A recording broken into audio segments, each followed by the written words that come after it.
Hi. അപ്പം ആര്യനും നമ്മുടെ ഷാനവാസും അടിയും വഴിക്കുണ്ടാക്കുന്നുണ്ട്. നമ്മൾ ആര്യനിപ്പോൾ എന്താണോ ഇത് ചെയ്യേണ്ടതെന്നൊന്നും ബോധമൊന്നും വിവരം ഇല്ലാത്തതിൻ്റെ കുഴപ്പമാണ്, വേറെ ഒന്നുമില്ല. നീ വലിയ ഹീറോ ആവേണ്ട, നീ സീറോ ആണെന്ന് പറഞ്ഞ് ഷാനവാസിനോട് പറഞ്ഞു. നീ എന്താണ് ഇവിടെ ചെയ്തതെന്ന് പറഞ്ഞു. എനിക്ക് തോന്നുന്നു കൂടുതലും എനിക്ക് തോന്നുന്നു ഈ ആര്യനും മറ്റുള്ളവരുടെ ക്ലീനിങ് പറഞ്ഞാൽ ഈ നല്ലോണം പണിയെടുക്കുന്നുണ്ട്. എല്ലാവരും ചെയ്യാനിട്ടല്ല, എല്ലാവരും ചെയ്യുന്നുണ്ട്. അതേപോലെ ഷാനവാസും അനീഷും നന്നായിട്ട് ചെയ്യുന്നുണ്ട്, ഇല്ലാണ്ടൊന്നും പറയാനൊന്നുമില്ല. വരുമ്പോൾ കുറച്ച് പോലെ തുള്ളി പോലെ ആര്യനൊക്കില്ല. പിന്നെ നമ്മുടെ ഇപ്പോൾ ഇന്നലെ കൂടി മൈക്ക് മാറ്റി വെച്ചിട്ട് നമ്മുടെ ആദിലാവും ആര്യനും സംസാരിച്ച് പല പ്രാവശ്യമായിട്ടും ബിഗ് ബോസ് പറഞ്ഞ് മൈക്ക് മാറ്റി വെച്ച് ചെയ്യരുതെന്നൊക്കെ പറഞ്ഞ് പല പ്രാവശ്യം വാണിയും കൊടുക്കുന്നുണ്ടായിരുന്നു.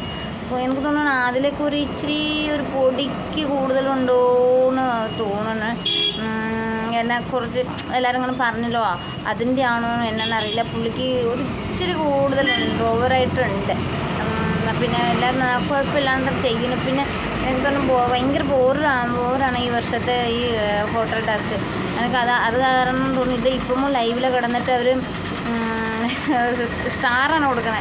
എന്താ ഗെയിം കളിക്കുന്ന കുറച്ച് ഏതാണ്ട് കഴിക്കുന്നു, ബാക്കിയൊക്കെ സ്റ്റാർ.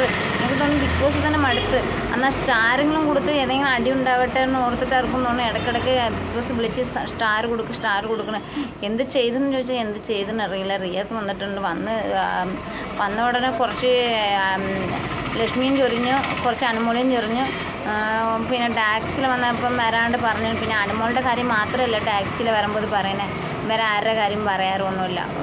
റിയാസിന് പിന്നെ പ്രത്യേകം ഉണ്ടല്ലോ. ടാക്സിൽ വന്നപ്പം അനുമോളുടെ കാര്യം അങ്ങനെയാണ് ചോദിച്ചു തന്നു. പിന്നെ വേറെ ഒന്നും ടാക്സിക്കാർക്ക് ഒന്നും ചോദിക്കാനില്ല, ഈ അനുമോളുടെ കാര്യം മാത്രമാണ് ചോദിച്ചത്. കൊള്ളാം, റിയാസ് കേൾക്കാൻ കൊള്ളായിരുന്നു. അപ്പോൾ പിന്നെ ഇങ്ങനെ പോകുന്നുണ്ട്.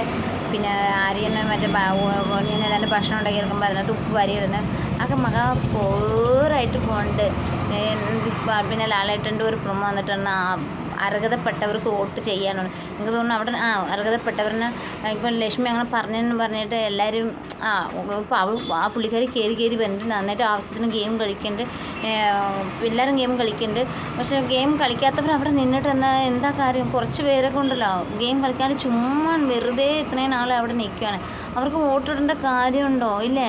അവർ വെറുതെ അങ്ങ് പോട്ടെ പുറത്തേക്ക്. അവർക്ക് ഗെയിം കളിക്കാൻ അകത്ത് താല്പര്യമില്ല, പിന്നെ അവർക്ക് വോട്ടിട്ടിട്ട് എന്താ കാര്യം?